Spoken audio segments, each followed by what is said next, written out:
Ya, saya Dwi Anggia dan Andromeda Mercury masih memandu debat kelima calon presiden pemilu tahun 2024. Andro, ini sesi adalah yang paling ditunggu-tunggu, Andro. Karena ini adalah sesi tanya jawab antar capres dan saling menanggapi serta saling berinteraksi. Ini yang paling seru Dwi Anggia. Kami juga terima kasih kepada para pendukung yang sudah memberikan apresiasi, yang mau bekerja sama menaati tata tertib yang sudah kita sepakati bersama, Anggi ya. Betul. Kita langsung saja undang kembali calon presiden untuk naik ke atas podium, ke atas panggung, menuju ke podium masing-masing. Ya. Kami ingatkan bagi calon presiden, pertanyaan harus sesuai dengan tema pendidikan, kesehatan, ketenagakerjaan, kebudayaan, teknologi informasi, kesejahteraan sosial, dan inklusi. Dan kami mohon jika ada singkatan atau terminologi asing harus dijelaskan terlebih dahulu. Baik, langsung saja kesempatan pertama untuk segmen ini akan kita berikan langsung capres nomor urut 2, Bapak Prabowo Subianto untuk bertanya ke capres nomor urut 3, Bapak Ganjar Pranowo. Bapak, waktunya 1 menit dimulai dari Anda berbicara, silakan. Pak Ganjar, kita mengetahui masalah yang sangat penting dihadapi bangsa kita adalah bahwa banyak sekali anak-anak kita yang kurang gizi, stunting.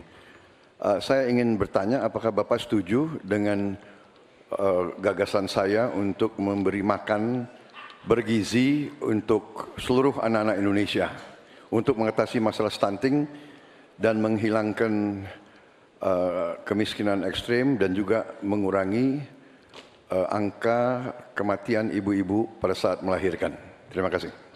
Masih ada waktunya? Cukup? Cukup, baik. Silakan Pak Ganjar untuk menanggapi pertanyaan dari Pak Prabowo. Waktunya 2 menit dimulai dari Bapak berbicara. Kalau ngasih makannya kepada anak-anak untuk mencegah stunting, saya sama sekali tidak setuju Bapak. Karena Bapak terlambat Pak. Stunting itu ditangani sejak bayi dalam kandungan, Pak. Ibunya yang dikasih gizi. Kalau kemudian gizinya baik, mereka lakukan cek rutin, ya, maka akan ketahuan bahwa dia, ibunya sehat, anaknya pertumbuhannya dilihat. Kalau Bapak ngasih gizi kepada ibu hamil, itu baru setuju Pak saya, Pak. Nah, nanti setelah itu dia akan lahir, ibunya selamat karena diperiksa. Tadi Bapak sampaikan, udah bagus Pak tadi pertama Pak. AKB akan turun, kemudian indeks kita akan bagus, anaknya akan tumbuh. Kalau sudah lahir dan tumbuh, mungkin bukan stunting Pak itu gizi buruk. Kalau gizi buruk Bapak mau memperbaiki boleh. Jadi jangan sampai confuse antara stunting dan pemberian makan Pak.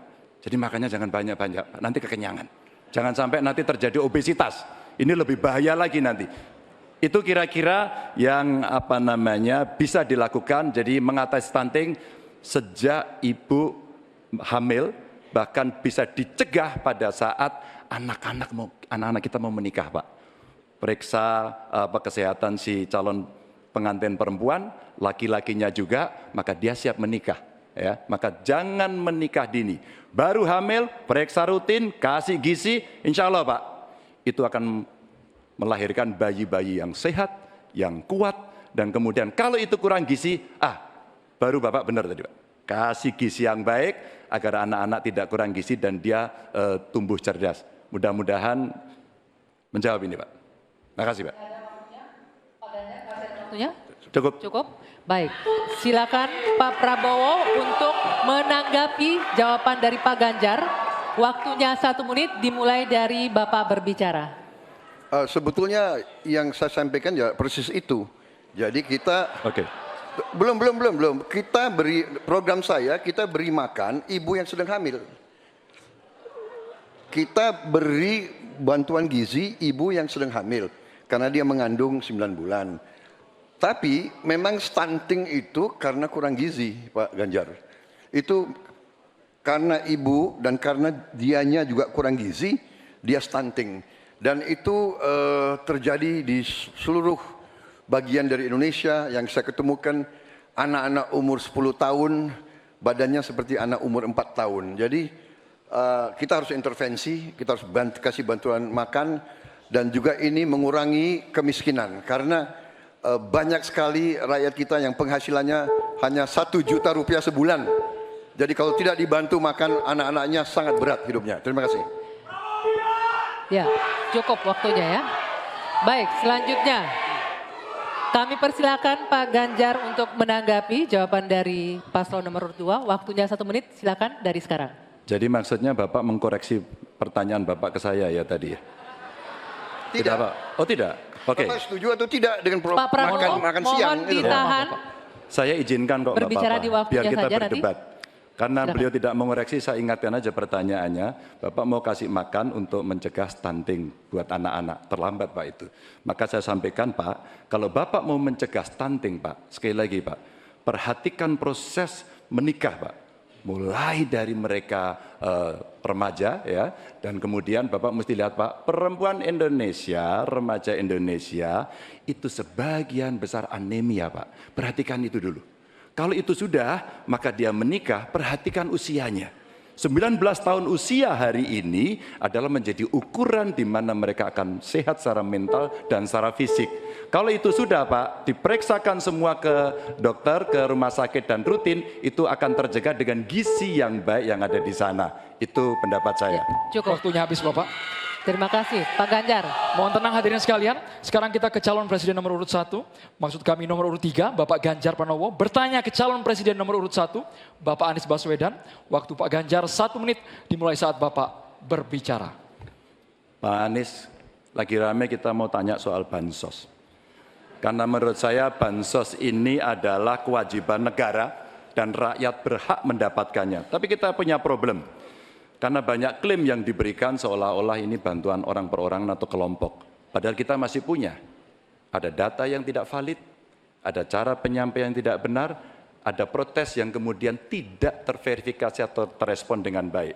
Ini yang menjadi pertanyaan saya kepada Pak Anies adalah, menurut Pak Anies kira-kira bagaimana tata kelola bansos agar 1, tidak saling klaim, 2, bisa tepat sasaran, 3, tidak menimbulkan kecemburuan-kecemburuan, sehingga inilah satu harapan yang betul-betul bisa diterima oleh rakyat.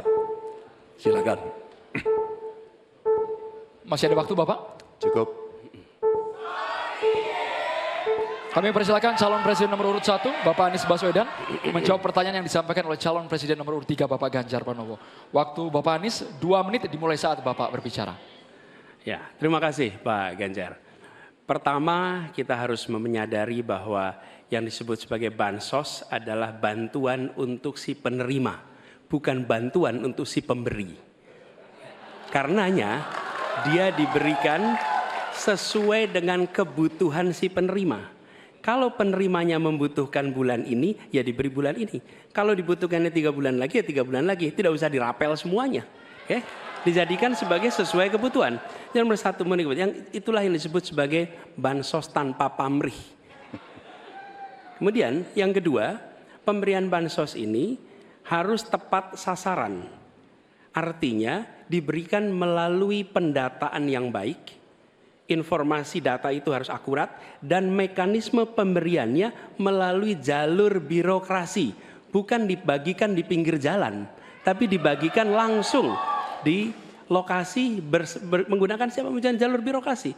Kemudian yang ketiga, yang tidak kalah penting, ketika kita berbicara tentang bansos ini, harus bansos itu bisa dipastikan mereka yang miskin, prasejahtera itu termasuk di dalamnya. Jangan sampai mereka terlewatkan. Karena itu kami menyusun ini sebagai bagian dari perubahan adalah bansos plus, angkanya ditingkatkan. Yang belum masuk masih miskin dimasukkan dan diberikan bekal pelatihan, pendampingan supaya mereka pelan-pelan bisa mandiri dan hidup lebih sejahtera.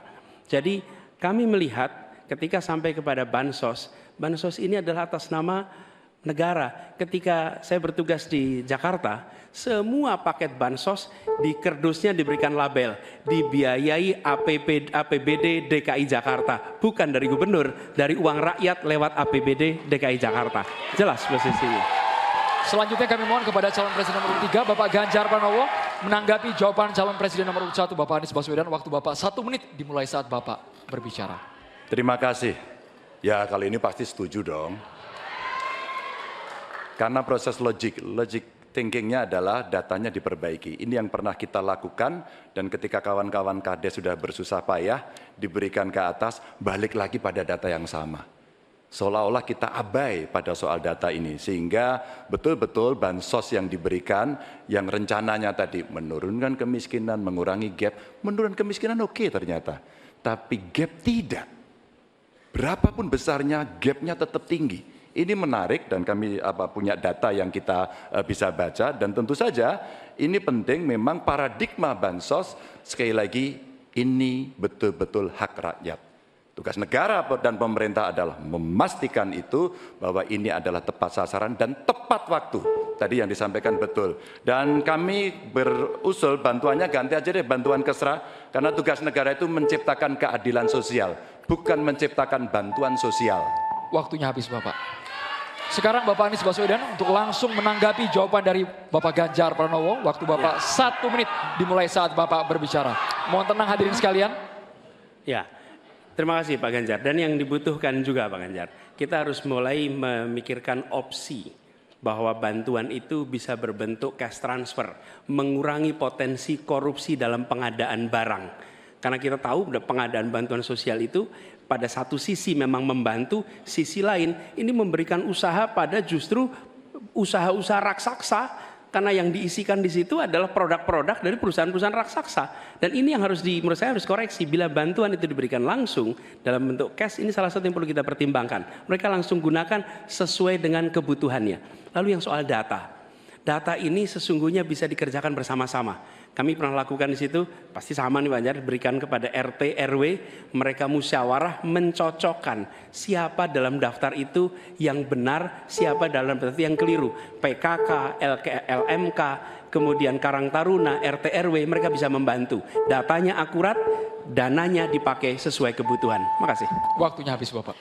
Ya, untuk sesi selanjutnya kita berikan kesempatan Capres nomor urut 1 untuk bertanya ke Capres nomor urut 2. Kami persilakan Pak Anies untuk bertanya kepada Pak Prabowo. Waktunya 1 menit dimulai dari Anda berbicara. Silakan Pak Anies. Baik, Pak Prabowo yang saya hormati, gagasan yang Bapak bawa dan Bapak gaungkan adalah keberlanjutan. Pertanyaannya kemudian, apakah yang sekarang kurang dari pemerintah hari ini akan dilanjutkan? Asumsi saya tidak. Yang kurang tentu tidak dilanjutkan. Karena itu pertanyaan yang perlu dijawab adalah terkait dengan persoalan perempuan. Bagi kami persoalan perempuan ini sangat penting. Dan karena tadi tidak ditanyakan di dalam dialog tadi, maka saya merasa perlu untuk mengangkat tema ini untuk memberikan kepada kita yang nantinya berada di puncak kepemimpinan nasional, memberikan perhatian yang serius pada persoalan perempuan. Ini persoalan yang mendasar. Pertanyaannya Pak, bisakah Bapak jelaskan apa yang kurang dalam pemberdayaan dan perlindungan perempuan sekarang dan bagaimana mengubahnya? Terima kasih Pak. Ya, cukup waktunya. Silakan dijawab Pak Prabowo. Waktu Anda 2 menit untuk menjawab. Dimulai dari Bapak berbicara. Baik, benar sekali ya, kita benar-benar melihat bahwa peranan perempuan sangat penting dalam kehidupan suatu bangsa dan karena itu fokus saya adalah tadi ya membantu gizi makan untuk kaum ibu-ibu yang hamil. Kedua, fokus kepada pendidikan. Saya ingin membangun sekolah-sekolah unggul terpadu di tiap kabupaten di mana kaum perempuan harus diberi suatu kesempatan yang sama dengan kaum laki-laki dan ini sudah saya rintis di Universitas Pertahanan di program-program S1 yang kita buka di 10 prodi di bidang Science, Teknologi, Engineering, Mathematics.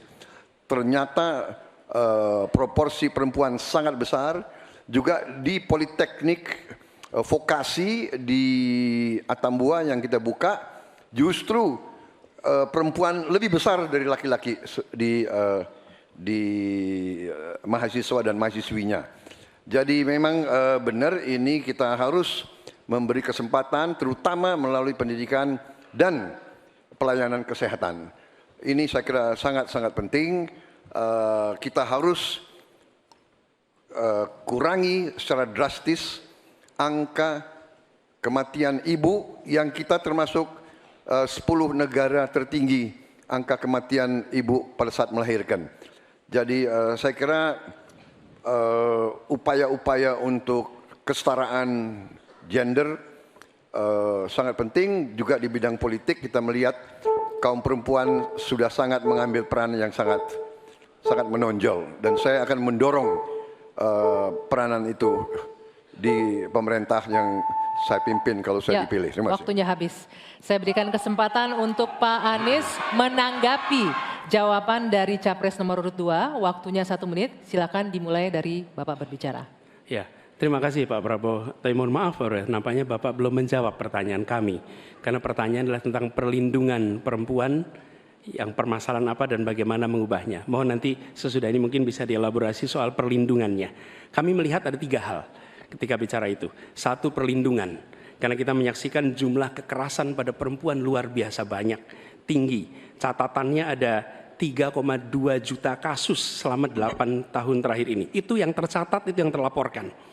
Dan perempuan ini harus dimuliakan, harus dilindungi, dan kekerasan pada perempuan tidak boleh disepelekan, tidak boleh dianggap sebagai isu kecil. Dari mulai catcalling sampai kekerasan fisik, itu semua harus ditindak tegas dan kami akan tindak tegas.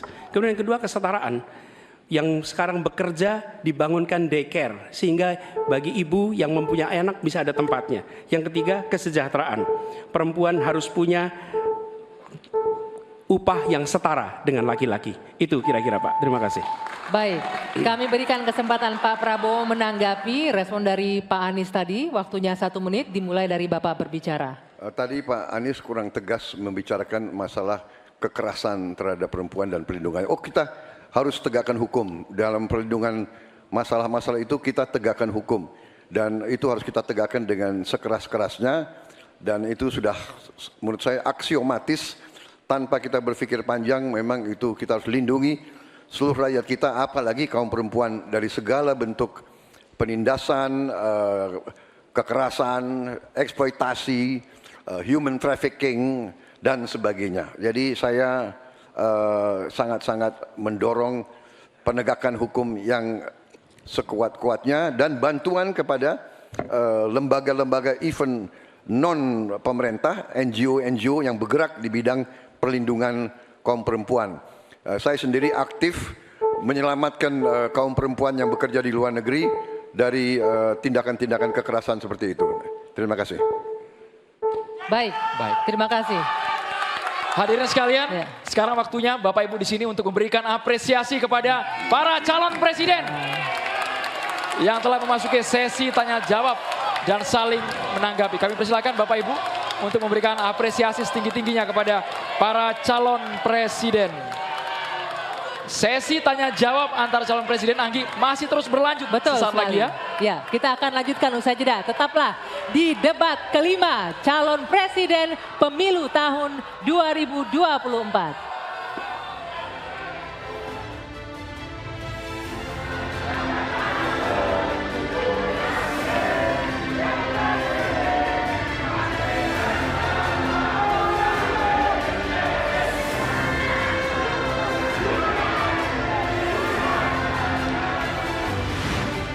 Pemilu 2024 kamu nyoblos siapa, Nat?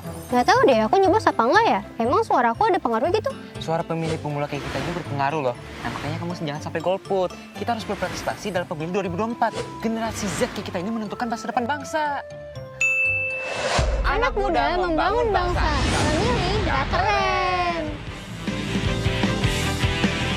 Kita memilih untuk Indonesia. Ya, sekarang kan Bapak udah jadi pensiunan. Sesuai dengan PKPU atau Peraturan Komisi Pemilihan Umum Nomor 7 Tahun 2022, menyatakan bahwa setiap pensiunan anggota polisi dan prajurit TNI atau yang sudah mengundurkan diri sehingga statusnya menjadi sipil bisa ikut serta dalam pemilu nanti. Nah, jangan lupa gunakan hak pilih Bapak nanti ya. Itu pasti, Bu. Untuk Indonesia.